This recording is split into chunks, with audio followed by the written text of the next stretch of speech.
Praise the lord. అతి శ్రేష్టమైన యేసుక్రీస్తు నామములో మీ అందరికీ ఉదయకాలపు శుభాలు తెలియజేయుచున్నాను. ఈరోజు దేవుడు మనకు అనుగ్రహిస్తున్న అతి శ్రేష్టమైన వాగ్దానము కీర్తనలు 92వ అధ్యాయము 13వ వచనాన్ని చదువుకుందాము. యెహోవా మందిరములో నాటబడిన వారై వారు మన దేవుని ఆవరణములలో వర్ధిల్లుదురు.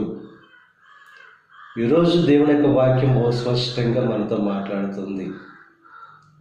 ఎవరైతే దేవుని యొక్క మందిరములో నాటబడతారో వారు దేవుని యొక్క ఆవరణములలో వర్ధిల్లుదురు అని చెప్పి దేవుని యొక్క వాక్యం బహు స్పష్టంగా తెలియజేస్తుంది.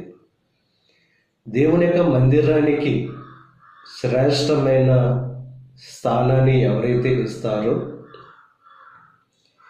దేవుని యొక్క మందిరములో నాటబడిన వారుగా ఉంటారో వారు వర్ధిల్లింపబడతారు.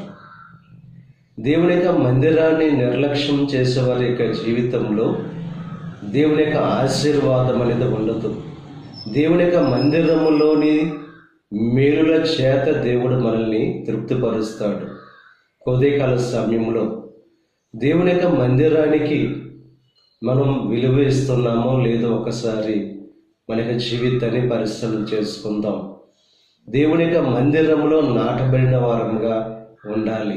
అనగా ప్రతి ఆదివారం దేవుని యొక్క మందిరంలో జరిగే ఆరాధనలో మనం పాల్గొనే వారంగా ఎప్పుడైతే ఉంటామో ఆ మందిరంలో మనం వర్ధిల్లింపబడతాం. దేవుని యొక్క మందిరంలో చేయబడు ప్రార్థన దేవుడు ఆలకిస్తాడు. దేవుని యొక్క మందిరంలో చేయబడిన ప్రార్థన ద్వారా దేవుడు మనల్ని ఆశీర్వదిస్తాడు. ఎవరైతే దేవుని యొక్క మందిరంలో నాటబడిన వారుగా ఉంటారో ముసలితనం ముందు ఇంకా చిగురు పెట్టేవారుగా ఉంటారు. వారి జీవితం పచ్చగా ఉంటుంది, అనగా ఫలభరితమైన జీవితంగా ఉంటుంది. కనుక దేవుని యొక్క మందిరములో నాటబడిన వారుగా స్థిరమైన జీవితాన్ని కలిగి దేవునిలో ఉంటూ బహుగా ఫలింపబడవలసిందిగా ప్రభు పేరట మిమ్మల్ని కోరుచున్నాను. దేవుడు మిమ్మల్ని దీవించి ఆశీర్వదించి వర్ధిల్లింప చేయునుగాక. ఆమేన్. ప్రార్థన చేసుకుందాం. పరిశుద్ధుడా, మహోన్నతుడా, కృప కలిగిన దేవ, ఈ ఉదయకాల సమయంలో అనుగ్రహించిన అతి శ్రేష్టమైన వాగ్దానాన్ని బట్టి నీకు స్తుతులు చెల్లిస్తున్నాం.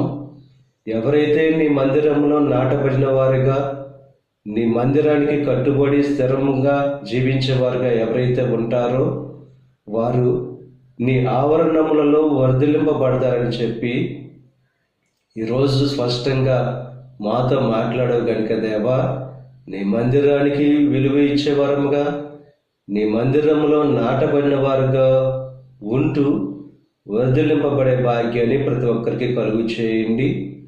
ఈ ప్రార్థనలో ఎక్కిపిస్తున్న ప్రతి ఒక్కరిని దీవించి ఆశీర్వదించండి. ఈరోజు తలపెట్టిన ప్రతి కార్యాన్ని సఫలం చేయండి. వారి రాకపోకల్లో నీకు సహాయం అనుగ్రహించండి. ఈ దిన ఆశీర్వాదాలు ప్రతి ఒక్కరి మీద మెండుగా క్రమరింపచేసి నీ దీవులతో నింపి నడిపించమని యేసుక్రీస్తు నామం పేరట వేడుకొనుచున్నాం తండ్రి. ఆమేన్.